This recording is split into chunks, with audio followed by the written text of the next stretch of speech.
Today, we're diving into the world of Kambo, a traditional Amazonian ritual that has gained popularity around the globe.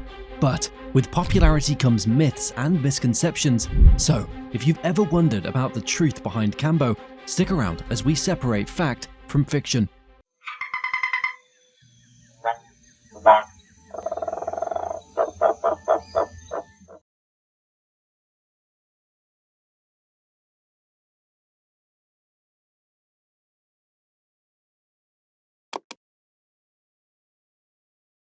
One of the first things you'll notice when you Google Kambo is the frequent use of the terms poison and venom. In various articles and discussions, these terms are not only misleading, but also inaccurate when it comes to describing Kambo. So, let's delve into the facts to clarify the nature of Kambo and its uses. Kambo, the secretion of the giant monkey frog, Philomedusa bicolor, is used in traditional healing rituals, primarily in the Amazon basin. While it's sometimes referred to as frog poison, this term requires careful consideration and can be misleading. Scientifically, Kambo is a complex chemical cocktail consisting of numerous bioactive peptides and neuropeptides. These peptides have been extensively studied for their potential therapeutic effects, such as pain relief, immune system enhancement, and anti-inflammatory properties. The term poison typically refers to any substance that can cause harm when introduced into the body, particularly through ingestion, inhalation, or absorption through the skin. Kambo, however, does not contain toxins or neurotoxins, whereas the group of frogs belonging to the Dendrobatidae family, or the poison dart frog family, are highly toxic. This species of frog is known for their brightly colored skin and toxic secretions. There are many species of poison dart frogs, but one of the most iconic is the Philobate terribilis, commonly known as the golden poison frog. This species is considered one of the most toxic animals on Earth. These frogs get their common name from indigenous people's use of toxic secretions to poison the tips of blow darts. Interestingly, the frog themselves are not inherently poisonous. They acquire their toxicity from their diet, consuming ants, termites, and other insects that contain these toxic compounds. Rest assured, the Kambo frog doesn't contain any of these harmful substances. Now, regarding whether Kambo is a venom, venoms are toxins that are injected by a bite or sting, a mechanism for delivery into the bloodstream. Since Kambo is applied topically through the skin and not delivered through a bite or sting, it does not meet the criteria for being classified as a venom. Indigenous tribes have used Kambo for centuries, not as a poison or venom, but as medicine. It is respected for its abilities to cleanse the body, fight off infections, and increase physical endurance. In essence, while Kambo contains powerful bioactive compounds, its use in traditional and therapeutic contexts, particularly in non-lethal, controlled doses applied through the skin, ensures it is neither a typical poison nor a venom. One of the most persistent myths about Kambo is that it's a psychedelic like ayahuasca or psilocybin mushrooms. But why do people think this? Well, the confusion likely stems from the fact that Kambo is often mentioned alongside other Amazonian plant medicines, some of which are indeed psychedelics, and in some Amazonian cultures, Kambo is used alongside plant medicines such as ayahuasca to help purify the body and prepare for a ceremony. Kambo contains a complex cocktail of bioactive peptides. These peptides interact with the human body in various ways, but none of them cause hallucinations or altered states of consciousness. The primary effects of Kambo are physical, even though after a treatment, participants may feel a sense of elation or something being lifted. The peptides in Kambo have been known to enhance the immune system, help with endurance, stimulate primary gland function, reduce pain, and have antimicrobial properties, but they don't have psychoactive effects like the mentioned plant medicines. Unlike psychedelics, Kambo doesn't affect the brain's perception pathways in a mind-altering way, such as in the same way psychedelic substances do.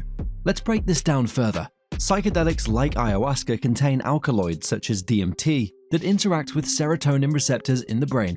These can lead to profound changes in perception, mood, and thought processes. In contrast, Kambo's primary peptides, such as dimorphin and deltorphin, work on the body's opioid receptors. These peptides can have pain-relieving effects, but don't induce the kind of mind-altering experiences created by the alkaloids associated with psychedelics. So, what does a Kambo experience usually feel like if it's not psychedelic?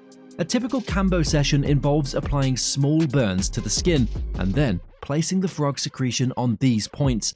The effects are rapid and intense, often vomit-inducing, sweating, and a fast heart rate. These reactions are part of the body's purging and detoxification process, nothing like a psychedelic journey. A Kambo treatment is a physical experience. You feel a rush of heat, your heart races, and you will feel nauseous, but at no point will the participants experience any hallucinations or changes in visual perception caused by the peptides found within Kambo. Kambo is about clearing and cleansing. It can be challenging. Kambo has the ability to initiate deep healing within individuals, but participants tend to feel more grounded afterward, not spaced out or tripping like with psychedelics. In summary, while Kambo is a powerful and intense experience, it's not a psychedelic. It works on purging the physical toxins we carry in our body, while also facilitating a deep cathartic and somatic release of unprocessed emotions and trauma. Let's continue our journey into the world of Kambo by addressing another common misconception, the belief that Kambo is dangerous and even illegal. Let's dive into the facts. Some believe that Kambo is dangerous or even illegal. While Kambo can cause intense physical responses, when administered properly, it's considered safe, so long as it's administered by an adequately trained practitioner and the participants are suitable for the treatment. It's important to understand that the safety of Kambo largely depends on the expertise of the practitioner and the environment in which it's administered. Firstly, let's talk about the procedure itself. A controlled Kambo session typically begins with a consultation to understand the participant's health history and current state. This helps the practitioner identify any potential contraindications, such as heart conditions, stroke, severe asthma, serious mental health issues, or pregnancy, which would make Kambo unsuitable. During the ceremony, small burns are made on the skin, and the Kambo secretion is applied to these points. The practitioner closely monitors the participant for any adverse reactions, ready to provide immediate care if necessary. This careful supervision is crucial to ensuring the participant's safety and suitability to go ahead with the treatment. Another key factor is the preparation and integration process. Practitioners often guide participants on how to prepare for the session, including water guidelines. After the session, they may offer aftercare on how to integrate with the experience, promoting both physical recovery and psychological well-being. It is crucial that Kambo practitioners ask participants to fill in detailed health questionnaires before taking part in a Kambo ceremony or treatment. Kambo is legal in most countries, but it's important to seek experienced practitioners who follow safety protocols. This ensures that the procedure is done safely and effectively. Certified practitioners undergo intensive training and adhere to guidelines and codes of practice set by organizations such as the Kambo Practitioner Alliance and others. Visualize a controlled Kambo ceremony. In these settings, trained practitioners carefully administer the secretion, monitoring participants closely to manage any physical reactions. This level of care and vigilance significantly reduces the risks associated with Kambo. Despite the myths, the only country where Kambo is currently illegal is Australia. Let's make no mistake, Kambo is a powerful treatment and there are certainly risks involved. Now, let's discuss some important safety considerations. 1. Choose a qualified practitioner. Ensure your practitioner is well-trained, experienced, and follows established safety protocols. Look for certifications from recognized Kambo associations. 2. Health screening. Disclose your full medical history to your practitioner. Certain health conditions can increase the risk of adverse reactions. 3. Water guidelines.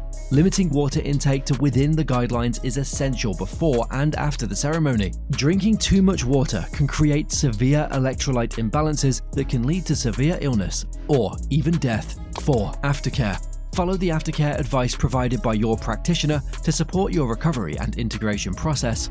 5. Know the risks. Understand that Kambo can cause temporary discomfort, including nausea, vomiting, and swelling. These effects are usually short-lived, but can be intense.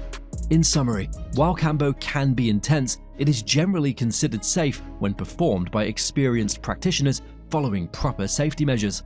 And despite the myths, Kambo is legal in most countries around the world. There are claims that Kambo can cure anything from chronic pain to cancer. While Kambo has been reported to have many health benefits, it may not be a miracle cure for everybody. It's important to approach such claims with a critical mind and understand what Kambo can and cannot do. Kambo contains a range of bioactive and neuropeptides that have shown potential therapeutic effects. These peptides can have antimicrobial, anti-inflammatory, and pain-relieving properties. Users of Kambo often report benefits such as enhanced mood, increased energy, and relief from various health issues. However, these benefits are anecdotal and vary greatly from person to person. Scientific research is still ongoing, and while there are promising results, Kambo should be seen as a complementary treatment rather than a standalone cure. The scientific community is exploring the potential medical applications of Kambo, but it's crucial to rely on evidence-based treatments for serious medical conditions. For instance, while some peptides in Kambo have demonstrated antimicrobial and even anti-cancer properties in laboratory settings, this doesn't necessarily translate to an effective treatment for infections in humans. Similarly, its anti-inflammatory effects might help with conditions like arthritis, but it's important not to dismiss conventional medical treatments. Using Kambo as a complementary therapy means it can be part of a broader health strategy that includes conventional medicine, healthy lifestyle choices, and other alternative treatments. It's essential to consult with healthcare professionals before integrating Kambo into your health regimen, especially if you have existing medical conditions or are taking other medications. To sum up, while Kambo offers several potential health benefits, it's not a cure-all for everyone. Scientific research continues to uncover its properties, but for now, it should be viewed as a complementary treatment that can support overall well-being rather than a definitive cure for any disease. Some people believe that the frogs used in Kambo ceremonies are harmed or even killed during the secretion collection process. This myth likely arises from concerns about animal welfare and ethical implications of using animal products in traditional practices. So, what's the truth? In traditional Kambo practices, indigenous tribes in the Amazon have developed methods to collect the frog secretion without causing harm to the frogs. This process involves capturing the frogs carefully and gently stimulating their skin to release the secretion. Afterwards, the frogs are released back into their natural habitat unharmed. This method respects the well-being of the frogs and maintains the balance of the ecosystem. Even though the use of strings may look cruel, it's actually the safest way to keep the frogs from any accidental harm during harvesting. However, it's important to acknowledge that not all collection practices are the same. Ethical considerations come into play, especially as Kambo becomes more popular outside traditional settings. It's crucial to ensure that the sources of Kambo follow humane and sustainable practices. To support ethical Kambo practices, look for associations who are open about the direct connections with their source. Responsible associations work directly with indigenous communities who adhere to the traditional ethical methods of secretion collection. This not only ensures the safety of the frogs, but also supports the livelihood of these communities and helps preserve their cultural heritage. Additionally, organizations like the Kambo Practitioner Alliance are advocates for ethical and sustainable Kambo practices. The KPA provides guidelines and certifications to practitioners who commit to practicing safety and only using ethically sourced Kambo. For some tribes, like the Matses, the supply of Kambo sticks to reputable associations is their only source of income and trade from the outside world. In summary, when done correctly, the collection of the Kambo secretion does not harm the frogs. Traditional and ethical methods ensure that these animals are treated with respect and care. By choosing responsible practitioners and associations, you can contribute to the protection and preservation of the giant monkey frog and its natural habitat. Many people have heard stories or seen depictions in the media where someone licks a frog to experience psychoactive effects. However, this is not how Kambo is traditionally or correctly administered. The myth likely stems from the general confusion about how various animal secretions are used. While there are some species of toads that produce psychoactive substances, the giant monkey frog used in Kambo rituals does not fall into this category, and the administration process is entirely different. So, what actually happens in a Kambo ceremony? Practitioners collect the secretion from the frog's skin by gently stimulating the frog and then scraping off the secretion, which is dried and stored. During a Kambo session, this dried secretion is reconstituted and applied to small burns made on the participant's skin. These burns are usually made with a hot stick, creating tiny points where the Kambo can enter the lymphatic system quickly. Understanding this correct method dispels the myth and highlights the importance of respecting traditional practices and the protocols developed by indigenous tribes.